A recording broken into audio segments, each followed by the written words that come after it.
Bismillahirrahmanirrahim. Assalamualaikum warahmatullahi wabarakatuh. Halo sahabat sebuah kisah misteri. Kembali lagi bersama saya Rio Wijaya. Minal aidin wa faizin, mohon maaf lahir dan batin. Di hari kemenangan ini saya Rio Wijaya. Dari hati yang paling dalam saya meminta maaf kepada sahabat-sahabat semua. Bila mana di video-video sebuah kisah misteri yang saya ceritakan ada kalimat, ada ucapan yang salah, ada ucapan yang menyinggung perasaan sahabat-sahabat semua. Dari hati yang paling dalam saya meminta maaf kepada sahabat-sahabat semua.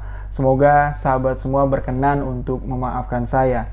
Gimana nih di hari yang bahagia ini, di hari lebaran ini, sahabat-sahabat kemana nih? Untuk sahabat-sahabat yang pulang kampung lebaran bersama keluarga, sampaikan salam saya untuk keluarga. Untuk sahabat-sahabat yang tahun ini belum bisa untuk pulang kampung karena masih kerja di luar kota atau masih kerja di luar negeri, mudah-mudahan di tahun depan sahabat-sahabat semua, kita semua diberikan kesehatan, dimurahkan rezeki, agar tahun depan kita bisa kumpul bersama keluarga tercinta. Amin, amin, ya robbal alamin. Di sebuah kisah misteri kali ini, saya akan menceritakan sebuah kisah yang dibagikan oleh sahabat kita Fikri yang berada di daerah Cimahi. Beliau ingin membagikan sebuah kisah misteri tentang pesugihan sate gagak. Jadi, bagaimana kisahnya? Simak hanya di sebuah kisah misteri.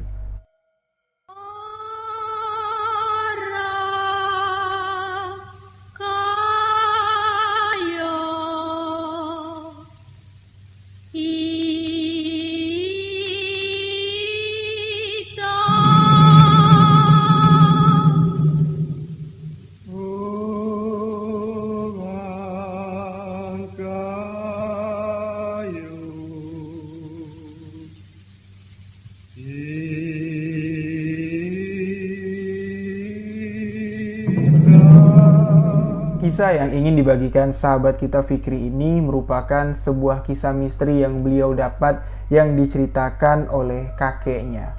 Kejadian ini berlatar waktu di tahun 1970 yang lalu. Kejadian yang sudah cukup lama sekali.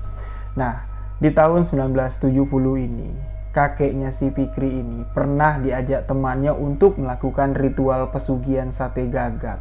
Yang mana kejadian yang diceritakan oleh si Fikri ini, yang dibagikan kepada saya ini memang merupakan semua pengalaman yang dialami oleh kakeknya si Fikri ketika beliau melakukan ritual pesugihan sate gagak dan setelah beliau melakukan ritual pesugihan sate gagak.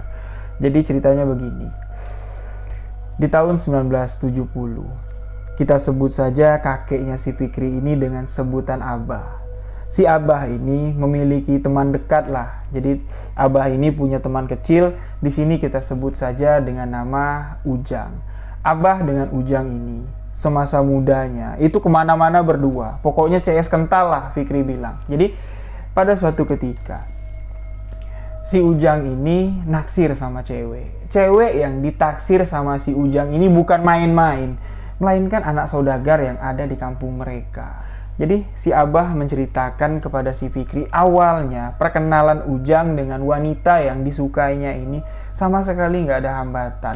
Walaupun wanita itu berasal dari golongan orang kaya lah ya, golongan saudagar, wanita itu sama sekali tidak sombong dengan si Ujang. Nah, ketika mereka sudah menjalin hubungan semakin dekat, pihak dari keluarga perempuan ini mulai tahu ya kalau anaknya ini dekat sama Ujang, yang mana pada saat itu Ujang ini bujangan tapi nggak ada kerjaan, dia cuma bantu-bantu kedua orang tuanya di sawah. Otomatis di sini saudagar kaya itu melarang anaknya untuk dekat dengan si Ujang. Nah, mulai dari kejadian inilah si Ujang ini pikirannya udah nggak karuan. Abah bilang si Ujang ini ocehannya di dalam lamunannya itu ngebayangin gimana caranya aku bisa dapat duit banyak dalam waktu dekat. Cuman itulah yang ada di dalam pikiran si Ujang, cuman itulah yang ada di dalam lamunan si Ujang. Dia mengatakan kepada si Abah, "Bah, gimana ya kira-kira nanti kalau aku datang ke rumah saudagar itu bawa 2 kresek isinya duit semua, kira-kira aku dibolehin nggak nikahin anaknya?" Si Abah langsung bilang sama si Ujang, Jang, istighfar. Ya nggak mungkin lah. Gimana caranya kamu bisa ngedapetin duit 2 kresek? Ya, si Abah mengatakan secara logika lah, di kehidupan yang sulit di tahun itu, mereka cuman buruh tani, cuman bantu-bantu kedua orang tuanya lah di sawah. Gimana caranya bisa dapat duit 2 kresek? Ngejual sawah yang digarap sama kedua orang tuanya si Ujang saja. Itu duitnya nggak sampai 2 kresek, si Abah bilang. Jadi si Abah sebagai teman dekat dari si Ujang ini, pelan-pelan lah nasehatin si Ujang. Ya udahlah Jang, kalau memang kedua orang tuanya nggak ngebolehin kamu dekat dengan anaknya gara-gara ada status sosial, ya udah, kan kamu bisa nyari cewek lain. Tapi di sini Ujang sama sekali dia nggak mau tahu. Dia ngebet banget, pokoknya dia harus dapatin itu cewek. Lalu di sini si Abah mengatakan Ujang ini mulai jarang kelihatan. Nggak tahu si Ujang ini nongkrongnya di mana. Giliran si Abah nyariin di rumah, Ujang nggak ada di rumah. Disusul sama Abah ke sawah, si Ujang juga nggak ada di sawah. Yang mana? Yang biasanya kalau si Ujang ini keluar dari kampung untuk main-main ke kampung sebelah, itu pasti si Ujang ini ngajak si Abah. Tapi nggak tahu kenapa belakangan ini si Ujang ini nggak tahu ngilang kemana. Kurang lebih sekitar 2 bulan lah. Abah ini susah sekali buat ketemu sama si Ujang. Ketemu tuh cuman sebentar, Ujang nggak banyak ngomong. Ujang bilang dia sekarang lagi nyari cara gimana bisa dapetin duit 2 kresek. Cuman itulah yang terucap dari lisannya si Ujang. Abah di sini sama sekali nggak mikirin lah ya omongan si Ujang itu. Abah cuman berpikir Ujang ini masih kebawa emosi. Singkat cerita di sini, setelah 2 bulan, si Ujang ini nggak tahu warawiri kemana. Sibuk sendirilah, si Abah bilang. Pada suatu ketika, Abah yang sedang ada di sawah, didatangin lah sama si Ujang. Ujang dengan wajah yang sumringah, duduk di samping Abah. Si Ujang ini, yang biasanya kalau dia tuh ngomongnya nyablak ngomongnya ceplas-ceplos, nggak tahu kenapa pada hari itu. Setelah si Ujang ini duduk di samping Abah, Ujang ini ngerangkul Abah sambil berbisik. Bah, kamu mau nggak nemenin aku? Abah kaget ya, tiba-tiba si Ujang ini ngomong kayak gitu, bisik-bisik lagi di telinganya. Abah pun langsung noleh ke arah Ujang. Kamu nih ngomong apa? Pakai bisik-bisik segala, kayak rahasia penting aja, si Abah bilang. Shh. Ujang cuma ngasih isyarat, diam. Ya. Ujang kembali berbisik, kamu mau nggak nemenin aku nyari gagak? Ketika Abah mendengar kalau Ujang ini sedang mencari seekor burung gagak yang masih hidup, Abah bertanya, untuk apa kamu nyari gagak? Mau kamu pelihara? Pada saat itu, si Ujang ini tidak menjelaskan kepada si Abah kenapa dia mencari seekor gagak hidup. Nah, Ujang cuma mengatakan, mau nggak kamu nemenin aku? Abah pun nggak bisa nolak lah permintaan dari teman dekatnya. Apalagi ini permintaan dari si Ujang ini agak aneh. Abah pun di sini sedikit penasaran. Untuk apa si Ujang ini nyari seekor burung gagak yang masih hidup? Nah, dari dekat sawah yang digarap sama keluarganya. Sawah itu berbatasan dengan hutan. Memang hutan yang ada di sana tidak terlalu luas. Abah mengatakan, aku sering Jang dengar suara burung gagak di hutan sana. Kalau kamu mau cari burung gagak, ayo sore-sore kita ke sana. Si Ujang bertanya sama si Abah, kira-kira nanti gimana ya cara kita nangkap si gagak? Abah mengatakan, yuk kita jerat lah, nggak mungkin kita pakai jaring, si Abah bilang. Singkat cerita di sini, pada sore hari, sekitar jam 6 sore, hampir masuk pada saat maghrib, Abah dan si Ujang ini berjalan menyusuri hutan untuk mencari sumber suara burung gagak. Nah, di sini Abah mengatakan burung gagak itu keluarnya itu malam, ya.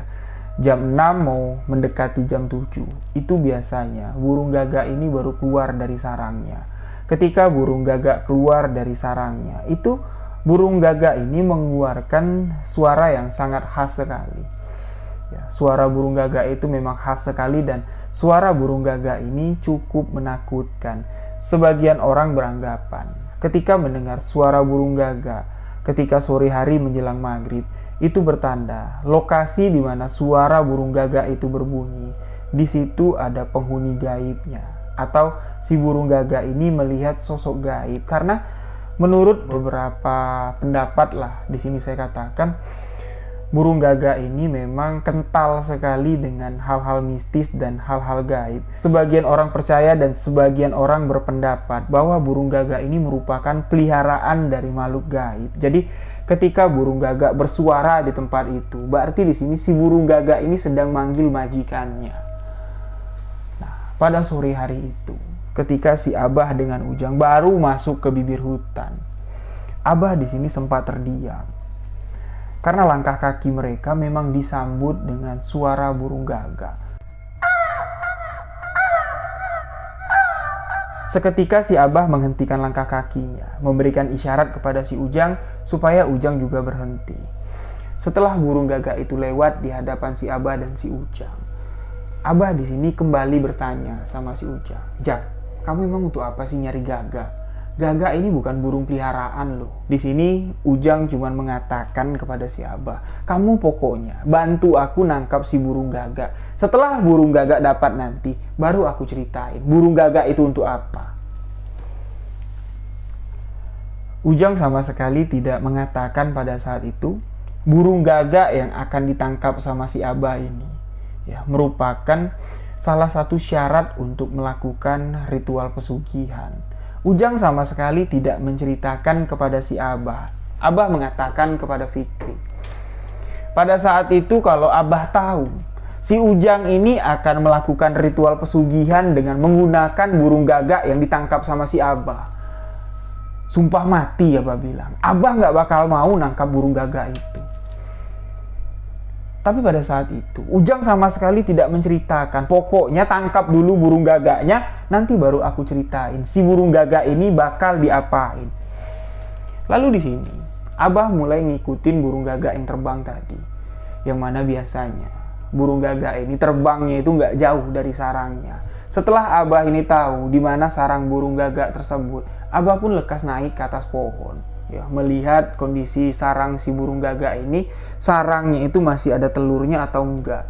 Kalau sarangnya nggak ada telur, berarti sarang itu sudah ditinggalin sama si burung gagak. Tapi kalau sarangnya ada telur, barulah sarang itu bisa dipasang perangkap. Jadi si Abah ini menggunakan perangkap dari getah pohon. Kalau kami orang Jambi bilang itu adalah pulut. Jadi di dekat sarang si burung gagak ini, Abah ini mengoleskan getah tadi, ya, mengoleskan pulut tadi dengan harapan kalau si burung gagak ini nanti pulang ke sarang, otomatis burung gagak ini akan menghinggapkan kakinya, ya, ke tepian sarang yang sudah dipasang pulut atau dipasang perangkap oleh si Abah. Setelah Abah memasangkan perangkap di dekat sarang si burung gagak, Abah pun meninggalkan tempat tersebut. Abah bilang sama Ujang, "Pagi-pagi besok kita lihat, mudah-mudahan burung gagaknya kena perangkap kita." Nah, keesokan harinya, pagi-pagi sekali, ya, si Ujang ini sudah nyamper ke rumah si Abah, ngajakin si Abah untuk melihat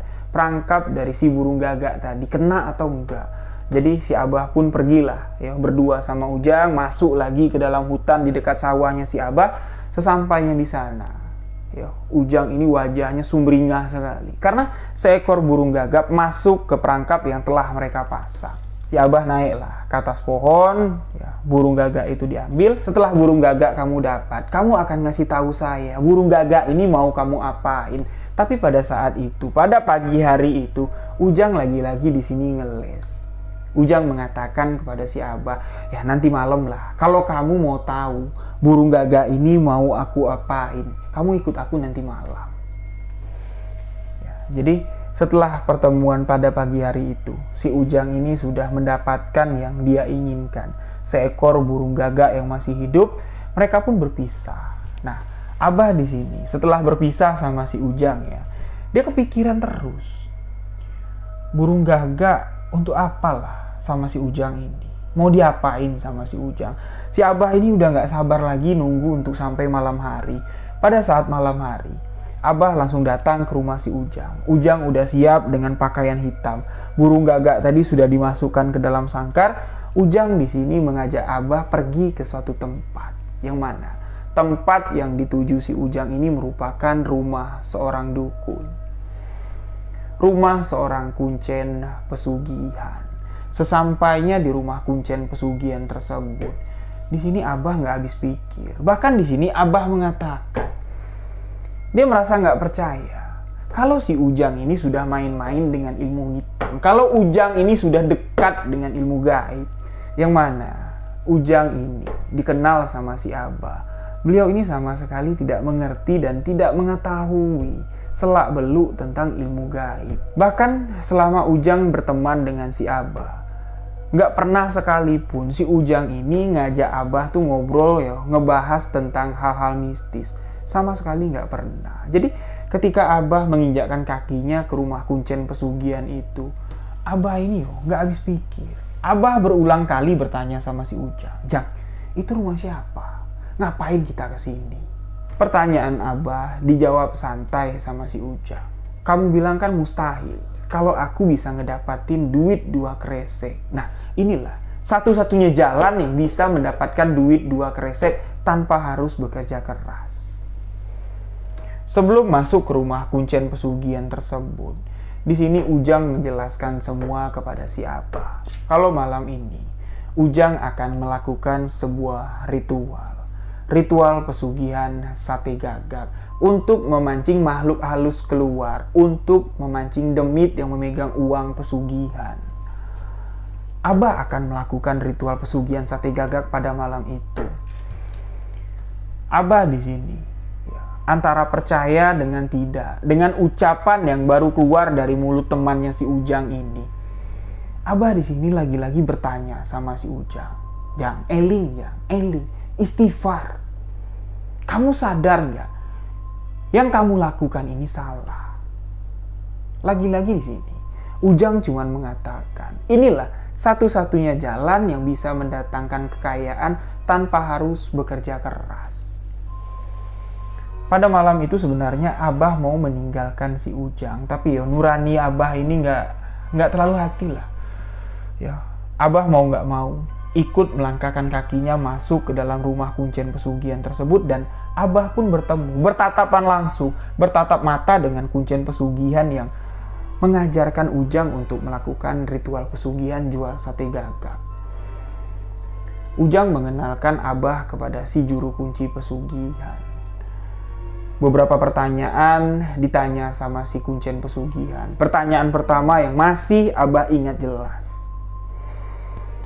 "Kamu gak mau ikut ritual yang akan dilakukan oleh teman kamu?" Kuncen pesugihan itu berkali-kali bertanya kepada si Abah, "Kamu gak mau ikut teman kamu melakukan ritual pesugihan ini?" Abah dengan jelas, dengan tegas menjawab pertanyaan dari si juru kunci pesugihan kalau Abah tidak tertarik dan tidak mau untuk melakukan ritual pesugihan seperti yang akan dilakukan oleh si Ujang. Tapi si juru kunci pesugihan ini mengatakan, "Kalau kamu sudah datang ke sini, mau nggak mau kamu harus ikut. Kalau kamu tidak mau ikut, teman kamu yang akan melakukan ritual pesugihan ini, jiwanya bisa terancam. Karena ketika seseorang yang ingin melakukan ritual pesugihan jual sate gagak mengajak orang lain, mau nggak mau, orang lain yang diajaknya itu harus ikut serta dalam ritual pesugihan sate gagak." Memang pada saat itu, Abah ini ngerasa dirinya itu dibodoh-bodohin. Ngerasa kalau dirinya itu ditakut-takutin sama si juru kunci pesugihan dengan mengancam keselamatan si Ujang. Abah di sini sempat bertanya dengan si juru kunci pesugihan, "Memang apa hubungannya? Kalau aku nggak ikut ritual pesugihan seperti yang akan dilakukan oleh si Ujang, apa sangkut pautnya dengan keselamatan jiwa si Ujang?" Juru kunci cuma mengatakan, "Kalau kamu nggak ikut, keselamatan Ujang akan terancam." Cuman itu saja, tidak ada penjelasan, dan jawaban dari si juru kunci pesugihan sate gagak ini membuat hati si Abah bimbang. Membuat hati si Abah ini kasihan sama si Ujang. Nanti cuman gara-gara aku yang gak ngikutin kata si dukun ini untuk melakukan ritual pesugihan yang sama, ritual pesugihan sate gagak yang akan dilakukan sama si Ujang. Cuman gara-gara aku, keselamatan Ujang akan terancam. Di sini Abah nih bimbang sekali. Ikut dak. Ujang pun di sini meyakinkan si Abah, "Ayolah, temenin aku. Nanti resikonya semua aku yang nanggung. Kamu ikutin saja kata si juru kunci. Apa yang harus kamu lakukan, kamu lakukan. Karena aku yakin sekali, Bah, kalau ritual pesugihan ini akan berhasil, kita pulang-pulang bisa kaya. Karena melihat keyakinan yang sangat besar sekali, ya, keyakinan yang timbul dari si Ujang ini membuat Abah ini iba. Membuat Abah ini kasihan sekali dengan temannya si Ujang. Berkali-kali Abah ini ngucap di dalam hati, astagfirullahaladzim, astagfirullahaladzim, astagfirullahaladzim.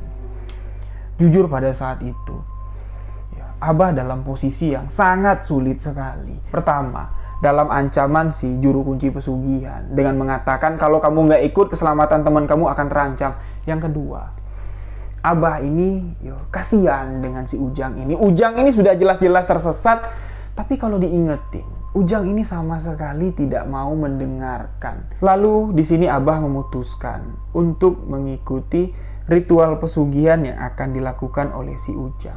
Pada malam itu, si dukun sudah menyiapkan sesaji-sesaji yang akan dibawa sama si Ujang, ya. Abah mengatakan di situ ada sepiring, ya. Di dalam piring itu lengkap. Di situ ada jeruk, ya. Di situ ada kembang-kembangan. Di situ juga terlihat seperti ada kemenyan. Nah, Abah juga di sini melihat di situ seperti ada koin. Koin yang kuno itu ada di dalam piring, itu disiapin sama si juru kunci pesugihan. Abah di sini diperintahkan sama si juru kunci pesugihan untuk menyembelih gagak yang mereka bawa. Tapi nyembelihnya bukan di rumah si juru kunci pesugihan, melainkan di suatu tempat. Si juru kunci pesugihan ini memberikan istilahnya tata cara lah, ya. Tata cara ketika nanti mereka sudah sampai di lokasi untuk melakukan ritual pesugihan, apa-apa saja yang harus mereka persiapkan di lokasi itu, apa-apa saja yang harus mereka lakukan. Si juru kunci pesugihan ini menjelaskan dengan detail. Pertama, orang pertama yang dijelaskan sama si juru kunci pesugihan ini adalah Abah. Karena Abah yang ditugaskan untuk menyembelih burung gagak yang mereka bawa. Abah dipanggil, "Sini nak, kamu nanti bantu teman kamu untuk menyembelih burung gagak yang kalian bawa ini. Tapi jangan lupa, darahnya kamu tampung di dalam mangkuk yang sudah saya siapkan.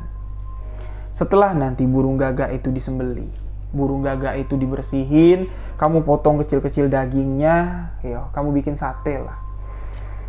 Juru kunci cuma mengatakan seperti itu, dan juru kunci ini berpesan kepada si Abah, ketika nanti pisau yang kamu gunakan untuk menyembelih si burung gagak ini sudah kamu letakkan di bagian leher burung gagak, itu jangan kamu potong dulu. Jangan kamu potong dulu lehernya.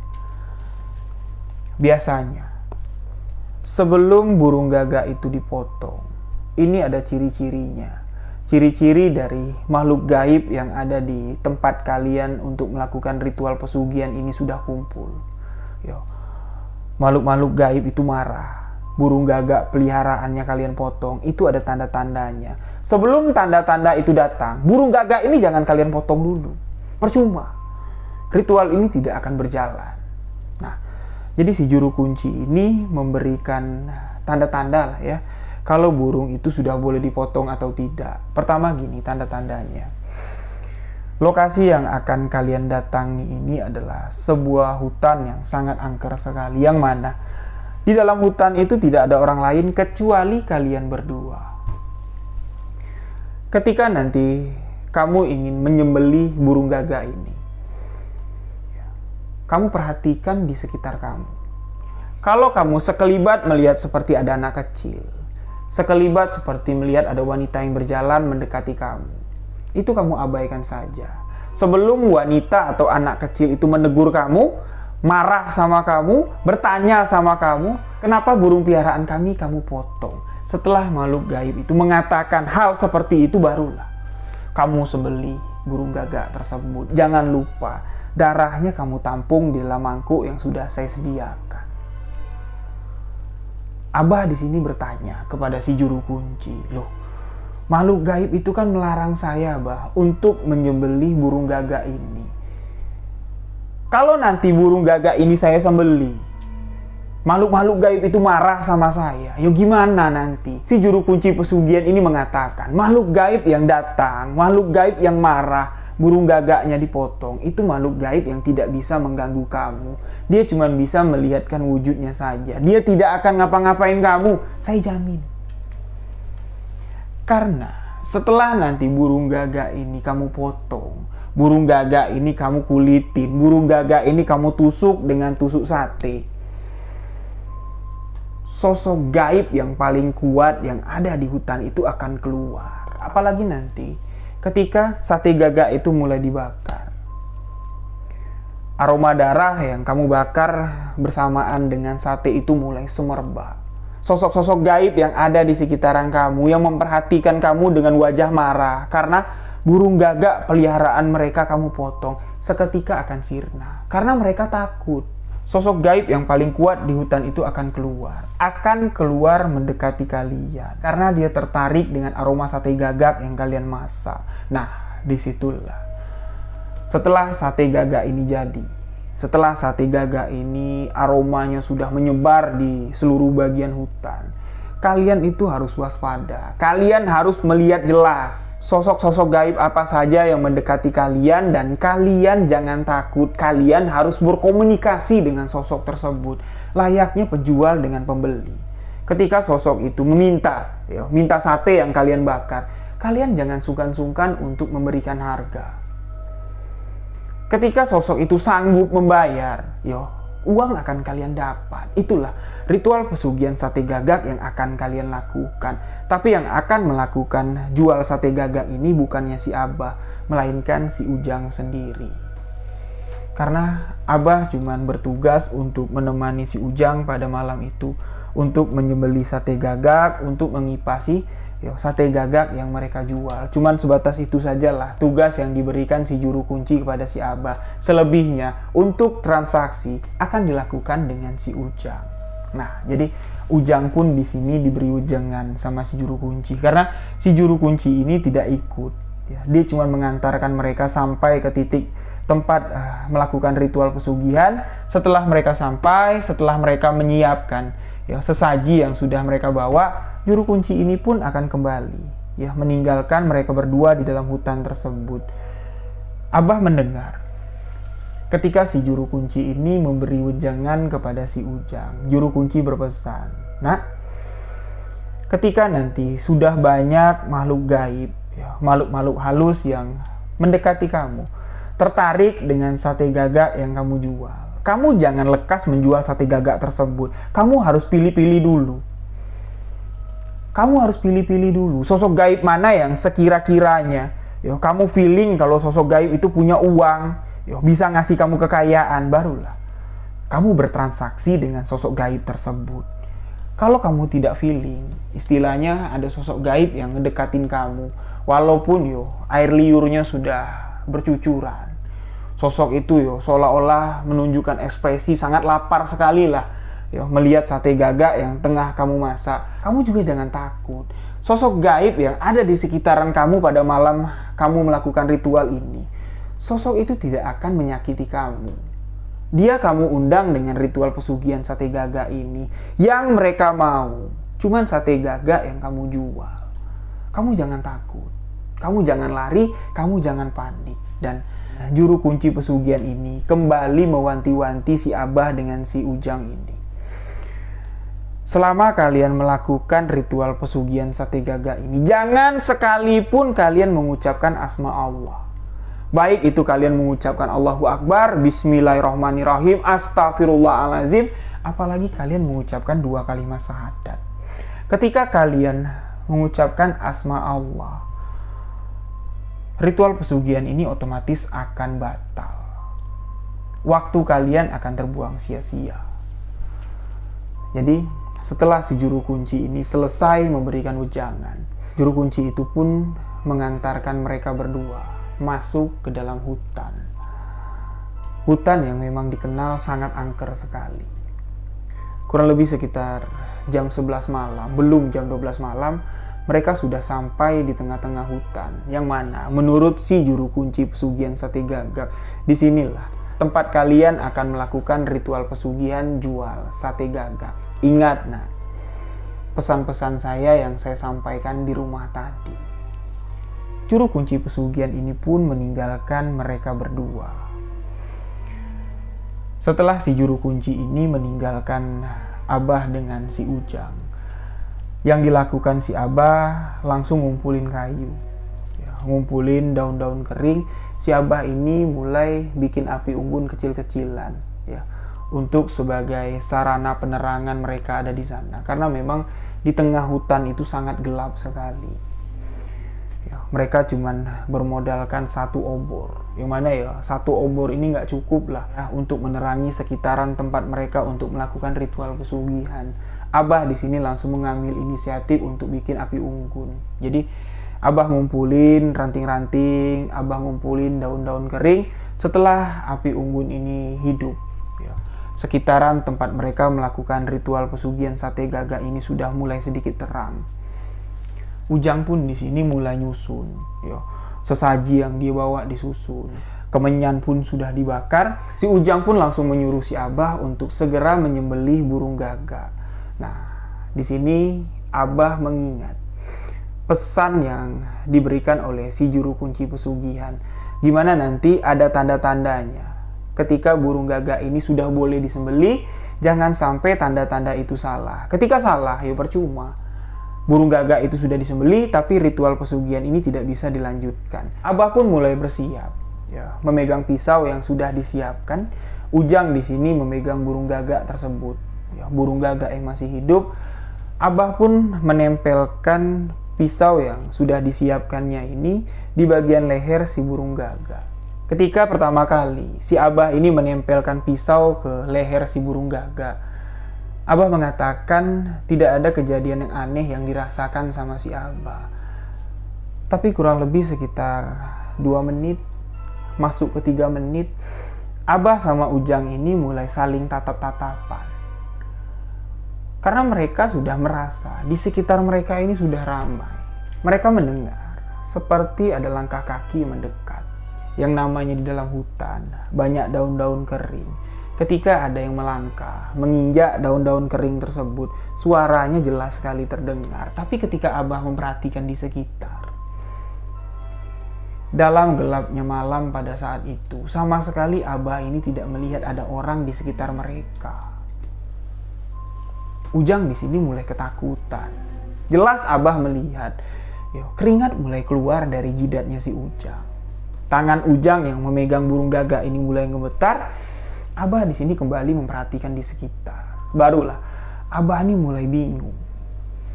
Itu merah-merah yang kelihatan, ya. Dari jauh itu kayak ada sorot mata merah. Itu apa? Awalnya di sini Abah berpikir itu adalah sorot mata dari hewan buas. Tapi Abah ingat pesan dari si juru kunci pesugihan.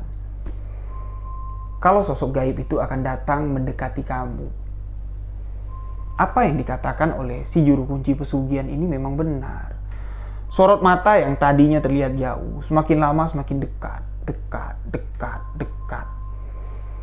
Abah mengatakan, kurang lebih adalah sekitar 15 pasang sorot mata.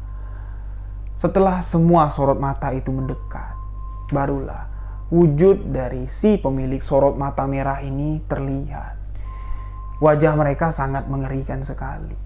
Wajah mereka sangat menakutkan sekali, dan salah satu dari sosok yang mendekati si Abah ini berkata, perkataannya sesuai dengan apa yang disampaikan oleh si juru kunci pesugihan sate gagak. Kenapa kalian memotong burung peliharaan kami? Ketika Abah mendengar sosok itu sudah berkata, Abah pun di sini langsung menarik pisaunya. Otomatis, leher dari burung gagak itu pun tersembelih. Darahnya ditampung di dalam mangkuk yang sudah disediakan. Ketika darah itu mengucur ke dalam mangkuk yang sudah disediakan, Abah melihat sosok-sosok yang ada di sekitar Abah ini berubah. Yang tadinya wajahnya memang cukup menyeramkan, tapi ketika dia melihat darah dari si burung gagak ini masuk ke dalam mangkuk, wajah mereka ini berubah semakin menyeramkan. Abah yang duduk berhadapan dengan si Ujang melihat jelas kalau tubuh Ujang ini gemetaran. Di tangannya masih memegang burung gagak yang sudah tersembelih. Abah melihat kalau Ujang ini merem. Dia nggak berani melihat sosok-sosok gaib yang ada di sekitaran mereka. Abah pun di sini awalnya sempat merem. Karena Abah juga nggak sanggup Wajahnya sangat mengerikan sekali. Yang tidak bisa dilupakan oleh Abah adalah sorot mata ya sangat tajam sekali. Melihat si Ujang tubuhnya gemetar, matanya merem. Abah di sini mencoba untuk kembali menanyakan kepada si Ujang. Jang, sambil memukul pundaknya si Ujang. Abah mengatakan, ini ritual kamu loh. Kok kamu malah ketakutan? Kalau kamu takut, mendingan kita pulang aja yuk. Abah di sini sempat ngajak si Ujang pulang. Karena ya, Ujang ini ketakutan. Badannya gemetar, dia sambil merem. Tapi di sini, nggak tahu kenapa. Ketika Abah bilang, yuk kita pulang. Ujang ini spontan langsung berani. Matanya langsung terbuka, natap sama si Abah. Ujang pun mengatakan, nggak Bah. Kita sudah setengah jalan. Nggak mungkin aku pulang. Kita selesaikan ritual pesugihan ini. Aku mau lihat seberapa banyak uang yang diberikan oleh sosok gaib yang ada di sini. Ujang di sini sudah sangat optimis sekali. Kalau ritual pesugihan jual sate gagak yang mereka lakukan ini akan berhasil. Jadi, setelah burung gagak ini disembelih, burung gagak ini dikulitin, ya kulitnya dibuang, dagingnya pun diambil lah. Karena burung gagak ini, dagingnya kan nggak banyak. Jadi, satu ekor burung gagak itu dikumpulin mulai dari jeroannya, ya mulai dari daging yang dikumpulin.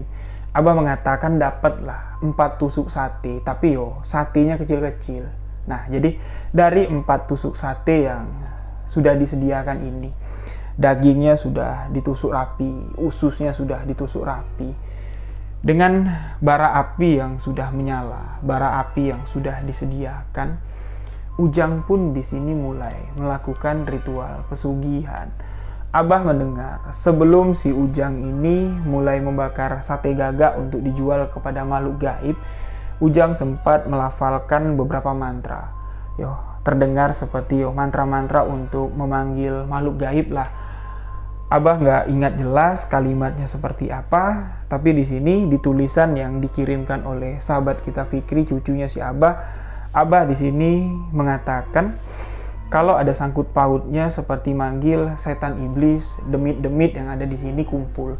Kurang lebih seperti itulah bahasanya, mantra-mantra untuk mengundang makhluk gaib yang ada di hutan tersebut untuk datang ke tempat Ujang karena si Ujang menjual sate gagak. Setelah Ujang ini membaca-bacakan mantra, barulah 4 tusuk sate itu ditaruh di bara api. Ujang di sini mulai berteriak, sate gagak, sate gagak, aku jual sate gagak.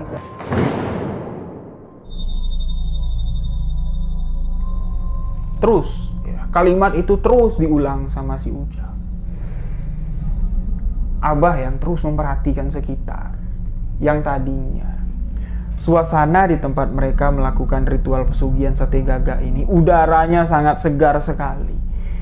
Pada malam itu cuaca cukup dingin, hawanya sangat dingin, nggak tahu kenapa.